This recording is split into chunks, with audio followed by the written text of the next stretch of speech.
Nako, mukhang may bagong balita tungkol dito kay Atong Ang at dito sa NBI agents.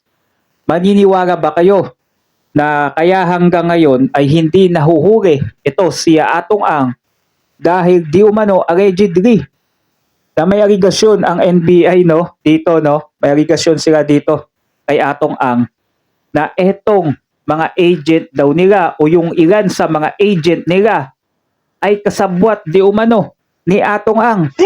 Kaya para hindi mahuli-huli ito si Atong Ang dahil may nagpoprotektado sa kanyang NBI agent.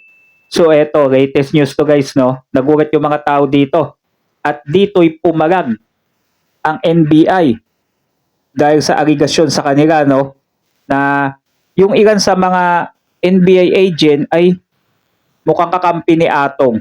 Yan. So tingin nyo kaya guys, totoo kaya to? So ito, panoodin natin ngayon yung latest news dito sa missing sa bungero dito kay Atong Ang. Dahil hanggang ngayon ay talagang hindi nila mahanap-hanap kung saang lungga ito nagtatago si Atong Ang. Ito, panoodin natin yung balita ngayon. Pero kung nakaabot kayo dito guys, baka pwede makisuyo ko sa inyo na mag-subscribe muna kayo sa ating channel. Sa ganun, lagi kayong updated sa ating mga susunod na mga video. So ito, tingnan natin kung ano kayang paliwanag dito ng NBI matapos silang sabihan na yung ilan sa kanila ay kasabwat ni Atong Ang. So ito, panoodin natin.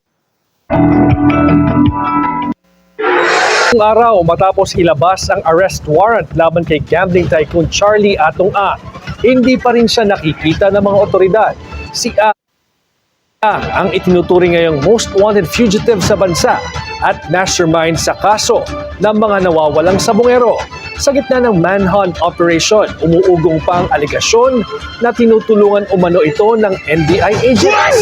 Ang sagot ng ahensya sa Agenda Weekend Report ni Ryan Renova ng Abante. Hinamon ni National Bureau of Investigation Director Attorney Lito Magno si Department of Interior and Local Government Secretary John Vic Rimulya na pangalanan ng mga umano'y NBI agent na konektado kay Philippines' most wanted fugitive billionaire gaming tycoon Charlie Atong Ang. Ayon kay Attorney Magno, makikipag-ugnayan siya kay Rimulya para personal na hingi ng mga pangalan ng mga tauhan ng NBI na sinasabing nagsisilbing bodyguard ni Ang. Aba, bodyguard. So si John Vic pala may alam dito kung sino-sino yung mga NBI na kasabwat ni Atong na bodyguard o binabantayan si Atong.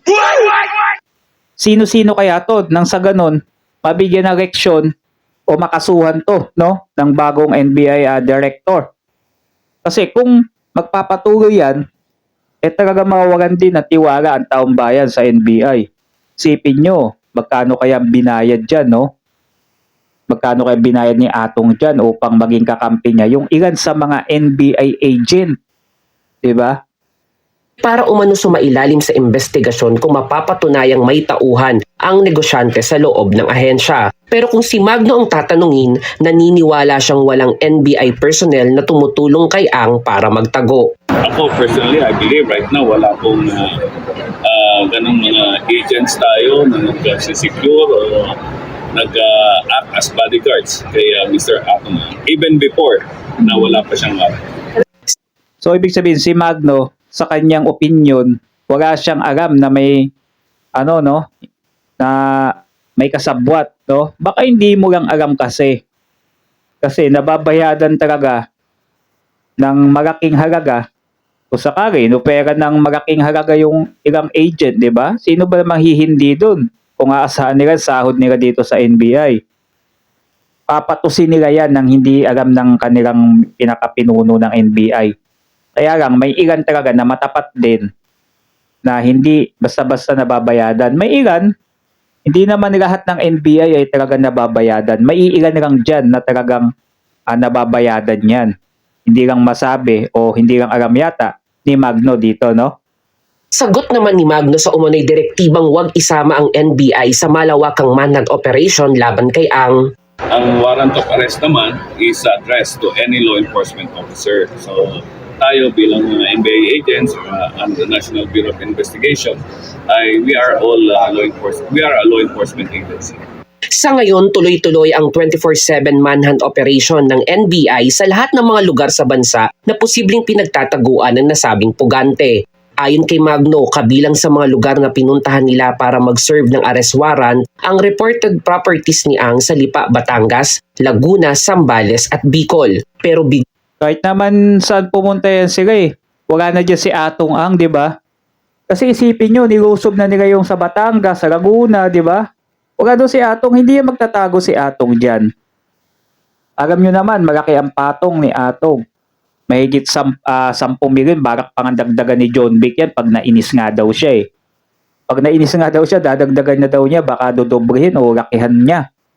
Nang sa ganun, ipagkanuno siya ng mga kasamahan niya. Kailangan, eto si Atong, pag lumaki yung kanyang patong sa ulo, dapat dobrehin niya yan sa sahod ng mga kasama niya. Kasi pag yan nasilaw, tapos dyan si Atong. umanong makita ang negosyante. Dagdag pa niya, patuloy rin na bine-verify ng NBI ang mga natatanggap nilang impormasyon na posibleng makatulong sa paghahanap kay Ang. Si Ang nananatiling puganting akusado sa kaso ng kidnapping with homicide dahil sa mga nawawalang sabongero. Kumpiyansa pa rin ng NBI na nasa Pilipinas pa rin ang pugante na si Ang. Hanggat walang opisyal na dokumento na nagsasabing nakalabas na ng bansa ang negosyante. Yan. Naniniwala pa din ng NBI na nandito si Ang sa Pilipinas. Sinasabi ng ilan na sa ibang bansa na yan. Diba? Kung si Ang dito magtatago, matindi siya magtago, diba? Kasi pag lumabas siya ng bayan o kung lumabas siya sa madaming tao, ay talagang agad-agad siya makikilala. Lalo na may patong sa kanya 10 milyon sa kanyang pagiging pugante. Number 1, most wanted yan, si Atong. Diba? Kasi kung ikaw si Atong, diba? O wanted ka, saan ka magtatago? Kung iisipin natin, kung ikaw si Atong, kung madami kang datong, diba? Una-una isipin mo, sa ibang bansa ka talaga, aalis ka. May isip din niya yan na hindi siya agad-agad makakalabas ng bansa. Kailangan niya talagang gumamit ng datong. Paikutin niya yung kanyang kayamanan. Na sa ganun, makalaya siya